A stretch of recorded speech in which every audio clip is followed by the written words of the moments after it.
We always talk about what makes teams tick right, like what makes them work well and how fans react to that. Well, you guys sent in some interesting stuff about the Buffalo Sabres. Let's just say fans weren't exactly thrilled with a recent player milestone. Yeah, not exactly the cheering crowd you'd expect. Right. We dug into some articles about it, and we're going to take a deep dive to see what's behind this whole thing. Like, what's up with the Sabres, what's going on with the fans, and what does it mean for the team moving forward? Yeah, it's a pretty wild situation when you look into it. Mm-hmm. So this all happened during a game against the Ottawa Senators, a Tuesday night game, if I remember correctly. Right, Tuesday night? And, well, anyone who follows the Sabres even a little bit knows they've been stuck in this playoff drought forever. Yeah, it feels like forever. The longest one in all of North American pro sports. Oh, wow, really? I didn't realize it was that bad. Yeah, it's rough. And to make things even worse, Ottawa scored early in this game too. Woof. It's not a great start then. No, not at all. So you've got this already kind of tense atmosphere, right? Yeah. And then during the first TV timeout, the Sabres decide to spotlight defenseman Mattias Samuelsson on the jumbotron. For hitting 200 games. Exactly. 200 career games. He was drafted back in 2018, 32nd overall, and he's been a pretty solid presence on their defense since then. Usually that's a moment for celebration, right? Fans and the organization coming together to show some love for a player's dedication. Totally. A nice little feel-good moment. Yeah, but not this time. Reports say that some fans actually booed Samuelsson when they put him up there. What? Seriously, why would they boo him? It's definitely strange, but got to think about the context here. Fans are frustrated. They're tired of seeing their team lose and miss the playoffs year after year. Maybe in their minds, an individual achievement just doesn't matter that much when the team as a whole is struggling so badly. Yeah, I can see that.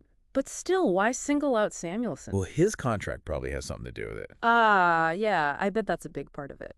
It's a 7-year deal worth $30 million. And let's be honest, the articles we read pretty much say straight up that he hasn't been playing up to that contract. So fans feel like he's overpaid.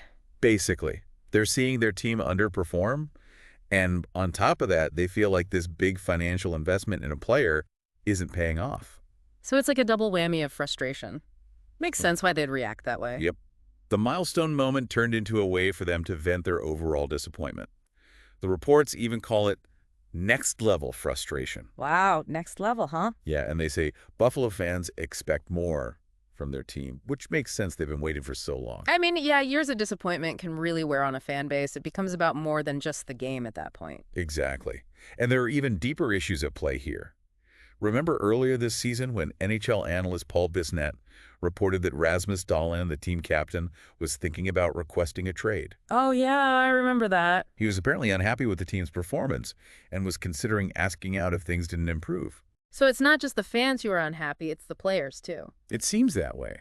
And that just adds another layer of tension to the whole situation. So you've got frustrated fans, frustrated players, and a team that can't seem to find its way out of this rut. What a mess. And the sources we looked at say if the Sabres miss the playoffs again next year, things could get really interesting. Interesting in a good way or a bad way? Well, they don't say specifically. Yeah. But reading between the lines, it sounds like there could be some big changes on the horizon. Like maybe trading away some players. Possibly.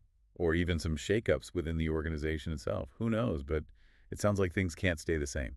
So just to sum all this up, we have a fan base in Buffalo that's at their breaking point. The playoff drought, combined with the feeling that certain players aren't living up to their contracts, has created this really volatile environment. Yeah, even milestone celebrations aren't safe from the boo birds anymore. And all this talk about players potentially leaving is just adding fuel to the fire. It's wild to see how all these different factors are playing out right. Absolutely. It highlights the intense relationship between fans, team performance, and player expectations, especially when a team has been struggling for as long as the Sabres have. It makes you think about the pressure these athletes are under. They're not just playing a game, they're carrying the hopes and dreams of an entire city on their shoulders. And in Buffalo right now, those hopes and dreams feel pretty heavy.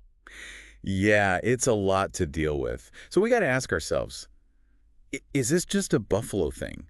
Or are we seeing a shift in fan expectations across all sports? Are fans becoming more impatient, more demanding? What does this kind of passionate, sometimes even negative reaction say about the state of professional sports today? Lots to think about. It definitely is. Thanks for diving into this with us. Let us know what you guys think down in the comments. Yeah, we're really interested to hear your take on all this. And who knows, maybe things will turn around for the Sabres next year. But until then, it looks like we're in for a bumpy ride. Buckle up, Sabres fans. It could be a wild one. See you next time.